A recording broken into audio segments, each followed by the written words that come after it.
Hey everybody, it's your boy, and today's video is going to be about fishing. Yes, fishing, but not how to fish, not what my favourite kind of fish is, what my favourite rod is, where I like to fish. Do I like to fish on a canal? Do I like to fish by the seaside? Do I like to fish by a river? Do I fish in special ponds and lakes designed for anglers? I don't fish, unfortunately, guys, though I have been fishing before. Today's video is about a recent fishing war that has happened between my country and the old enemy, France. Now, a bit of background before we get into what has actually happened this week. Britain and France, of course, old enemies. The 100 Years' War, the Napoleonic Wars, the various wars in the 15 to 16 and 1700s. The list goes on. But since the Crimean War, and very much since World War I and World War II, we have been quote-unquote allies. And especially when Britain and France were together in the European Union. But one of the main problems, aside from losing our sovereignty and how to manage our own borders and things like that, one of the things that really harmed the British economy was fishing rights. British waters were opened through the EU to everybody else, as opposed to being our sovereign waters, which meant that they could come in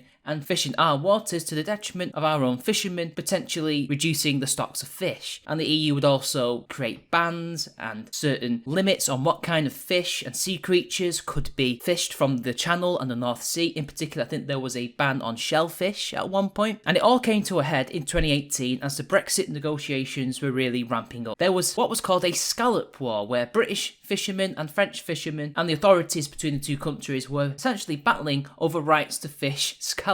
Of course, it wasn't necessarily the scallops themselves, but who had the right to fish in what areas. Eventually, the scallop war ended after the Brexit negotiations, where Boris Johnson compromised and essentially threw the fishermen under the bus. Fast forward 3 years, and now we're back once again having trouble with French fishermen. But this time, not near the mainland, but in the Channel Islands, and in particular Jersey. Now, the Channel Islands have a very interesting history in their own right. They are essentially Britain's last French holdings. Although every single islander in these islands speak English, they also have their own languages which are based on French, and Norman French at that, with some English influence. And they just so happen to be in the unenviable position of being in the middle of these two rival countries nowadays. So what has been going on in Jersey? So what is happening in Jersey is this. After the negotiations, there were rules put in place to work out what both countries and other European Union countries could do in regards to fishing, and obviously both sides agreed not to renege on these agreements. Apparently, according to the press, in April, the Jersey government, because Jersey is a crown dependency, issued 41 fishing licenses to French fishermen. These licenses stipulate that they can only fish for certain types of sea creatures, for example scallops, and they have to install certain monitoring devices on their boats. But these are among the many things that French fishermen, and I assume other EU fishermen, have to do in order to get a license to fish in those waters. The French government and the French fishing industry is angry because they feel that this breaks the EU-UK Brexit deal. I have yet to see an actual legal reason why the Jersey government and the British government have somehow broken these agreements, but it seems to me they are implying that the licenses are the issue, which is strange because even British fishermen have been turned back because of similar reasons. To them, it should be okay for them to just freely fish in the waters of a foreign country. Despite the fact that this country left the EU a few years ago, the Jersey government claimed that they did everything by the book. This is legal, this is under the terms of the agreement, and everything has been a complete misunderstanding, and that they wish to fix the situation promptly and to make sure that everything can just return to some kind of normality. And obviously, of course, Boris Johnson has backed the Jersey government. But what did the French fishermen do in retaliation to having to get licenses? Well, they decided to quote-unquote protest by a blockade. This is apparently a peaceful measure in order to highlight their frustrations with the Jersey and British government. And the French government even had the gall to threaten to cut off Jersey's power. Because you see, most of Jersey's power actually comes from Normandy. It comes from France via sea cables. Just one reason why, and in retaliation to the protest, or blockade as it actually is, Boris Johnson actually sent in gunboats. He sent in 2 Royal Navy vessels, the Tamar and the Severn, to monitor the situation, and the French have likewise sent their own vessels into Jersey. On Twitter, when news of this situation arrived, immediately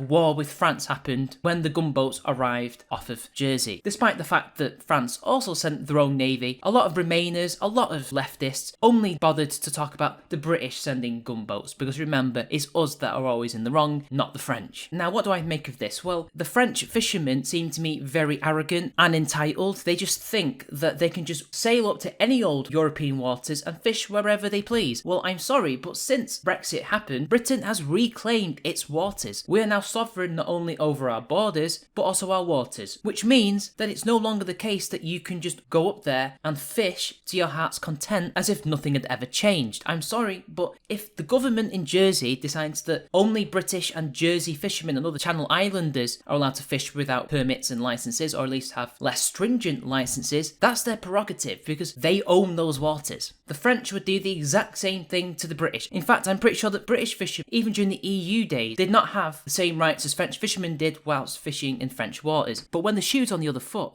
that's wrong, apparently. If they did break the agreement, they should go through the proper legal channels in order to, punish Britain for that. But if they didn't break it, then they have no right to complain and to blockade the port of Jersey to make some kind of point. Likewise, the French government shouldn't be threatening this small island with cutting its power supply when all of this can be sorted out via diplomatic means. And I don't see the issue with both sides sending naval elements to patrol the area to make sure that nothing bad happens, because I think in some of the Scallop War scenes there were some actual scuffles involved, so I think these protests or blockades need to be monitored to make sure that none of this gets violent and nobody. In fact, a French boat even rammed another English boat. That doesn't mean that war is going to be declared over fishing rights. That doesn't mean that these French vessels will be sunk by the Royal Navy like the good old days of yore. This is a precaution. But the thing is, the Coast Guard aren't police officers. What can they do? The police probably aren't that well equipped down there to deal with this situation, especially when it's 30 vessels. It's basically a flotilla. The only organisation that can police this is the Royal Navy. That's their job. And it's not like the British government or the French government are sent in frigates in order to do this. They're just gunboats. As far as I am aware, on the current information that I have, the Jersey government and the British government have done nothing wrong. And it seems to me that the EU and the French are just moaning that they can't get their own way and to fish freely in waters that they can no longer fish freely in. I might be wrong. And if information can be given that suggests that they may be in the right, I'll change my opinion. But until now, they just need to accept that things have changed and they don't have preferential treatment anymore. And literally, just like that, as I was about to edit the video, the protest is over. The Jersey government had talks with the fishermen and they have begun to disperse